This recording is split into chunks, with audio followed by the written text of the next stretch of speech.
सरना धर्म कोड उसका उल्लेख तक नहीं किया। लेकिन आपके दिल में जनजाति समुदाय के प्रति कोई सम्मान का भाव नहीं दिखता। इसका उदाहरण मणिपुर भी सरकारी खर्च पर भाजपा का उद्देश्य रह गया।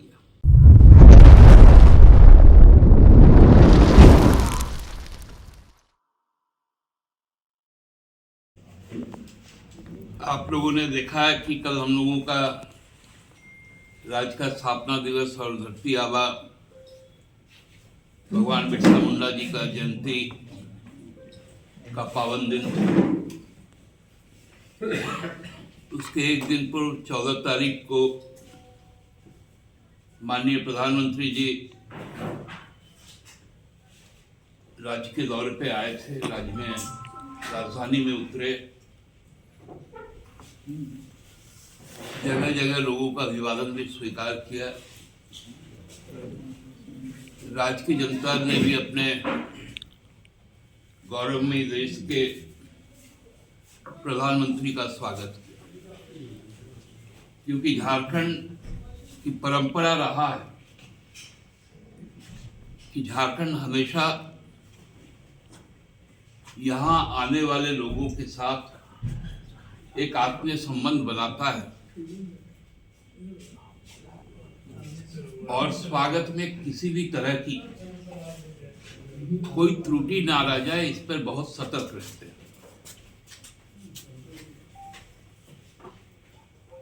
प्रधानमंत्री जी भी यहाँ आए, उसके पहले जो चीजें प्रकाश में आई कि शायद इस राज्य का कोई विशेष रूप से वो उपहार देंगे, क्योंकि अपेक्षाएं उनसे बहुत थी। लेकिन कहीं ना कहीं जब उनके वापसी के बाद राज्य में एक निराशा का भी माहौल बना। पिछले साल इसी 15 नवंबर को भारत सरकार के द्वारा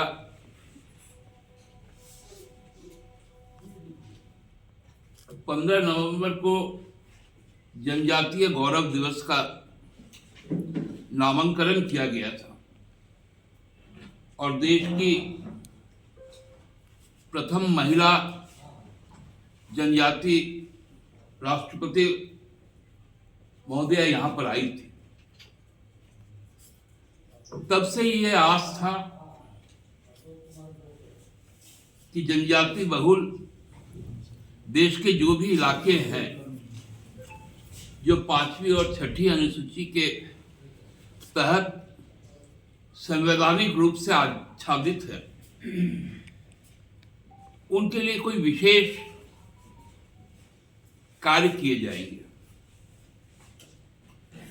कल भी प्रधानमंत्री जी ने पीएम जनमन योजना को भी लागू किया, जिसमें जनजातीय समूह के न्याय और अधिकार की बात की। लेकिन वहीं पर सबसे कौतूहल ये हुआ कि जो आदि धर्म और संस्कृति है, ना तो उसके बारे में उनको कोई जानकारी थी,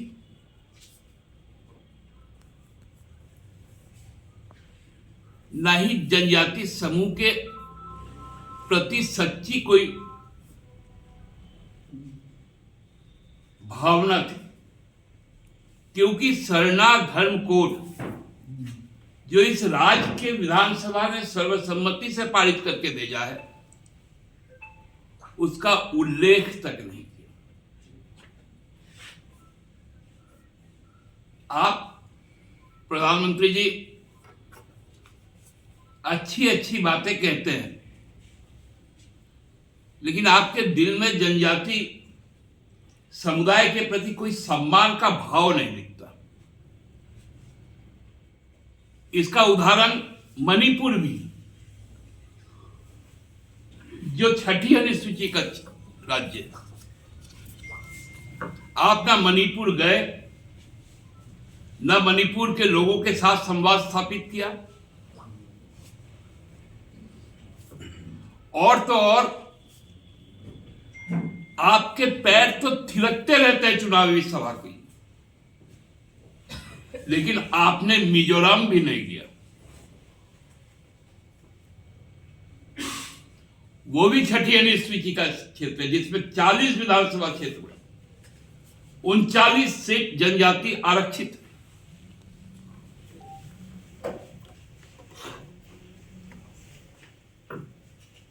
तो क्या छत्तीसगढ़ और मध्य प्रदेश के चुनाव को, जहां मध्य प्रदेश में एक बहुत बड़ी मतदाता मंडली जनजाति समूह का है, छत्तीसगढ़ में क्या उनको संबोधित करने के लिए राज्य के खूंटी को चुना गया? धरती आबा का गांव चुना गया? यह सवाल उठता है।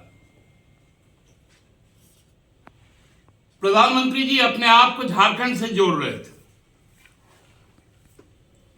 कि प्रभात तारा में हमने योग दिवस, अंतर्राष्ट्रीय योग दिवस की शुरुआत की। खूंटी जिला में हमने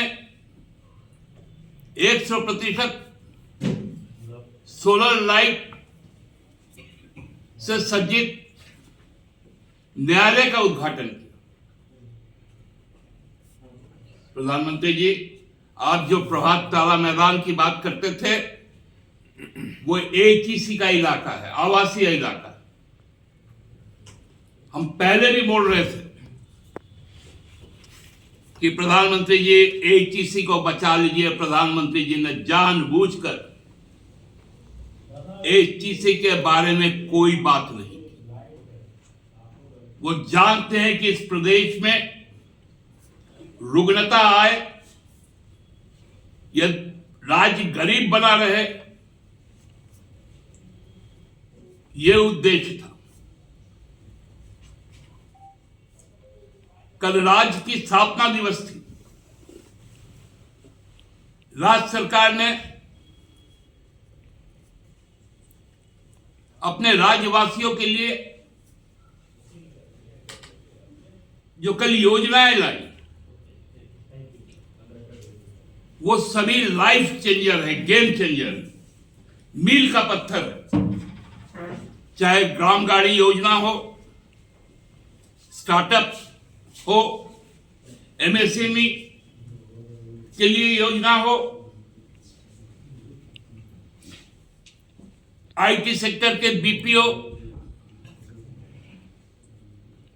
इन सभी चीजों को लाने का काम किया। खिलाड़ियों को कल, जिन्होंने पूरे देश में अपने राज्य का नाम बढ़ाया, उनको नियुक्ति भी दी गई और उनको सम्मानित भी किया गया।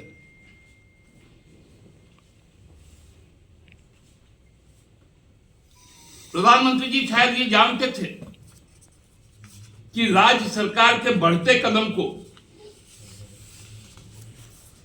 यदि रोकना है तो हमको आना पड़ेगा, ताकि राष्ट्रीय स्तर से लेकर राज्य स्तर पर हम प्रचार का हेडलाइन में रहे, हाथ हिलाते हुए रोड शो करें।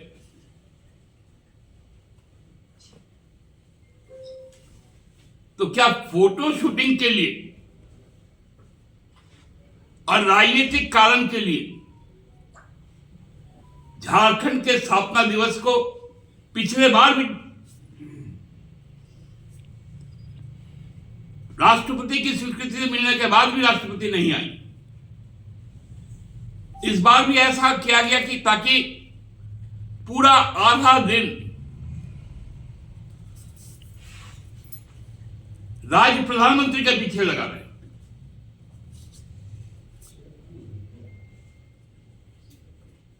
पहले तो सुनते थे कि गवर्नेंस को डिस्टेबल करने के लिए आईटी आती थी, सीबीआई आती थी, ईडी को लगाया जाता था। अब तक गवर्नेंस को डिस्टेबल करने के लिए पीएम भी लग गए।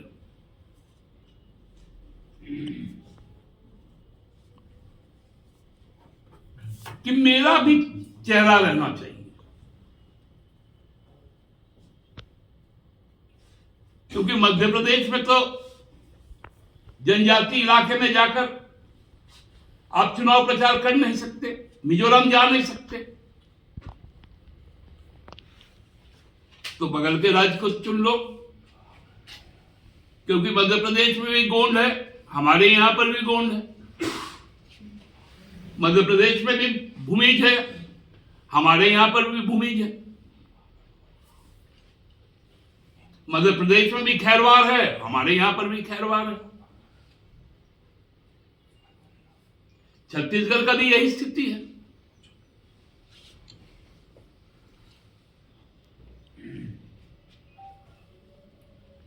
तो एक एक काम राजनीतिक उद्देश्य से यदि हो, कल हमने गवर्नर साहब को भी सुना, प्रधानमंत्री की वंदना की, कोई बात नहीं, लेकिन उन्होंने एक बात कही कि हम चुनाव में जाए तो राजनीतिक लड़ाई लड़े, लेकिन जब राज्य में शासन करे तो विकास की बात करें। तो माननीय राज्यपाल जी को ये बातें तो जरूर बतानी चाहिए थी, क्योंकि रात भर उन्होंने मेजबानी की थी प्रधानमंत्री जी का कि एचईसी के संबंध में बता दीजिए, सरनाधर कोड के बारे में निर्णय ले लीजिए, मिजोरम, मणिपुर, अरुणाचल, नागालैंड, वहां की स्थिति को आंक लीजिए।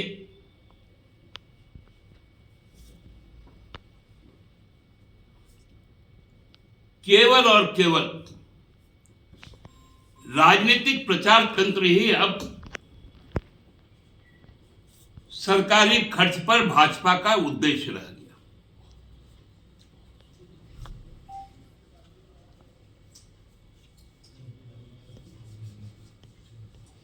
समृद्ध भारत विकास का भी अभियान शुरू,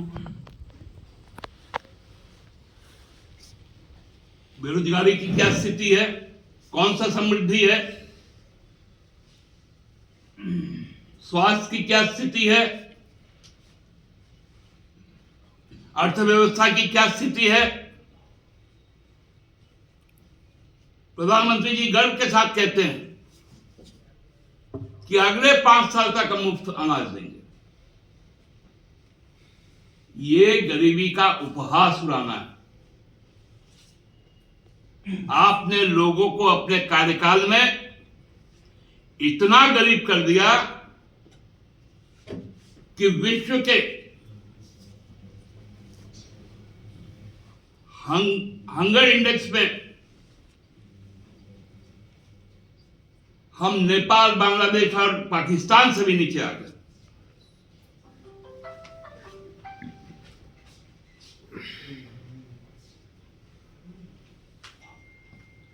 आपको यदि एचईसी को बेचना ही है अदानी को, तो उसका भी ऐलान करके जाते हैं।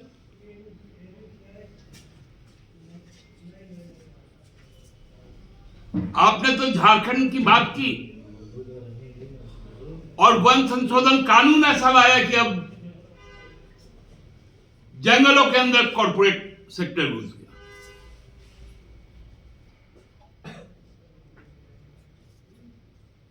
जंगल को मिटाकर और जनजाति को बचा लीजिएगा।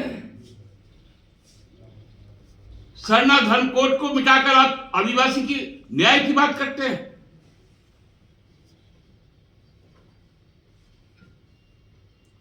भारत सरकार के जनजाति कल्याण मंत्रालय के मंत्री इस राज्य के मुख्यमंत्री रहे हैं।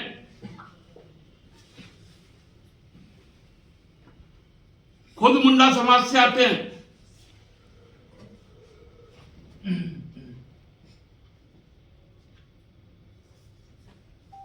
करवा भी मनाते हैं, सरोल भी मनाते हैं, सोहराई भी मनाते हैं, क्योंकि कल सोहराई भी था।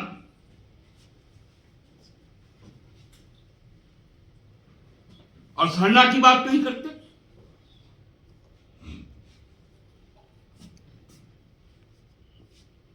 प्रधानमंत्री जी ने सोहराई पर कोई बात नहीं, उनको सब डेट याद रहता है। केवल और केवल जनजाति लोगों के त्योहार, पर्व, खुशी का दिन वो भूलना चाहते हैं।